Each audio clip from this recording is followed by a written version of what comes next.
अस्सलाम वालेकुम एवरीवन। आज की वीडियो में हम कड़ी पकोड़ा पका रहे हैं, जिसके लिए 1 स्मॉल साइज़ की अनियन मैंने ले ली थी और उसे 6 टेबल स्पून्स के अंदर स्मॉल साइज़ में काट के फ्राई कर लूँगी।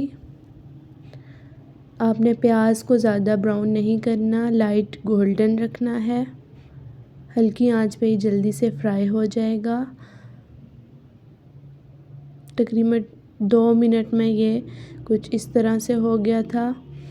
अब इसके अंदर जो हमने मसाले ऐड करने हैं उनमें है लहसुन अदरक 1 टेबल स्पून उसका पेस्ट ऐड करेंगे और इसको मीडियम फ्लेम पर फ्राई कर लेंगे।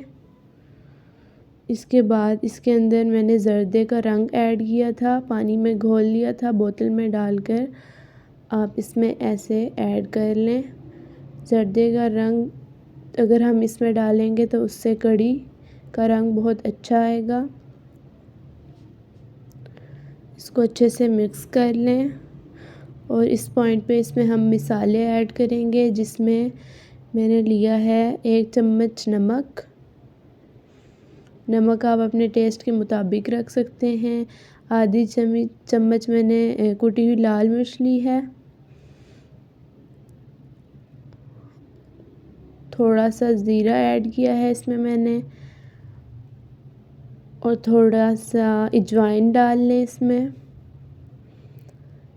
और धनिया पाउडर तकरीबन 1 टेबल स्पून लेके इसमें डाल लेंगे। इन तमाम मसालों को ऑयल में हम अच्छे से फ्राई करेंगे ताकि इनका अच्छा सा कलर आ जाए और ऑयल के अंदर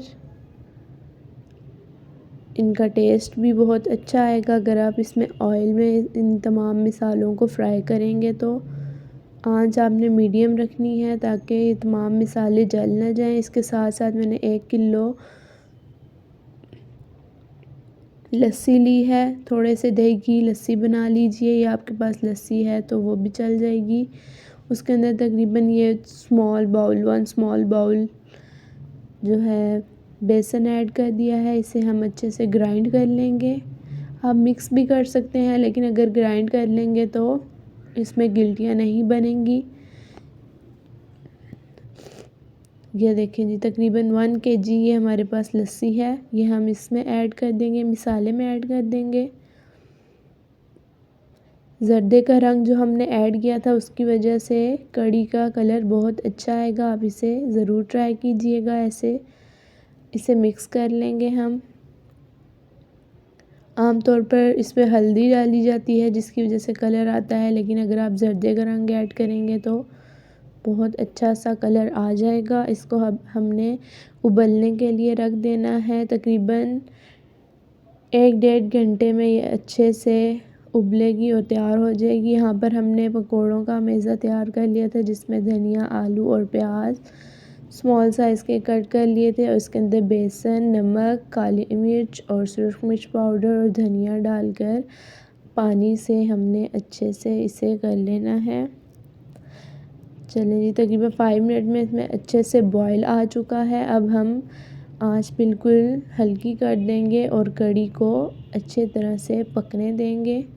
5 मिनट्स के लिए आपने आंच तेज़ करके इसको उबाला देना है और उसके बाद लाइट कर देनी है इसकी आंच और तकरीबन 1.5 घंटे में आपकी कड़ी बिल्कुल तैयार हो जाएगी। इसको ढक दीजिए, बिल्कुल फुल ना ढकिए, हल्का सा ढक्कन दे दीजिए और आंच बिल्कुल आहिस्ता कर दीजिए।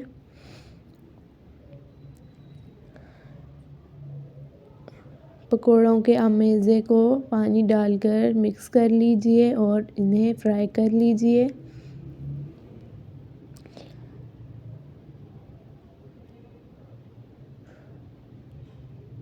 इसमें मुसलसल मैं चम्मच हिलाती रही थी और 1.5 घंटे बाद हमारी कड़ी तैयार है। आप इसका कलर देख सकते हैं। इनमें आप पकोड़े ऐड कर दीजिए, कड़ी में पकोड़े ऐड कर दीजिए और इसको मिक्स कर लीजिए। कड़ी की कंसिस्टेंसी आप देख लें, कुछ इस तरह से है। बहुत ज़्यादा रनी नहीं रखनी, थोड़ी सी गाढ़ी रखनी है हमने। चलें जी, अब इसको हमने तड़का लगाना है, जिसके लिए तकरीबन हाफ़ कप ऑयल हमने ले लिया है। इसमें हम ज़ीरा ऐड करेंगे और ज़ीरे को ब्राउन कर लेंगे। वो 1 मिनट में जो है ये बिल्कुल ब्राउन हो जाएगा। इसको हमने कढ़ी में ऐड कर देना है। हाई फ्लेम पर आप इसे ब्राउन कर लीजिए, इससे इसका टेस्ट बहुत अच्छा आएगा और एकदम से ब्राउन हो जाएगा। इसको हम कढ़ी में ऐड कर लेंगे। कढ़ी में ऐड करके आप इस पर फ़ौरन ढक्कन दे दीजिए ताकि कढ़ी को अच्छा सा तड़का लग जाए। लीजिए, कढ़ी 5 मिनट्स के बाद बिल्कुल रेडी है। इसे आप डिश आउट कर लीजिए, मिक्स कर लीजिए। ये बहुत ही मज़ेदार बनी है, आप इसे ज़रूर ट्राई कीजिएगा। मुझे अपनी दुआओं में याद रखिएगा, मेरे चैनल को सब्सक्राइब करें। मिलते हैं अब नेक्स्ट वीडियो में, तब तक के लिए अल्लाह हाफिज़।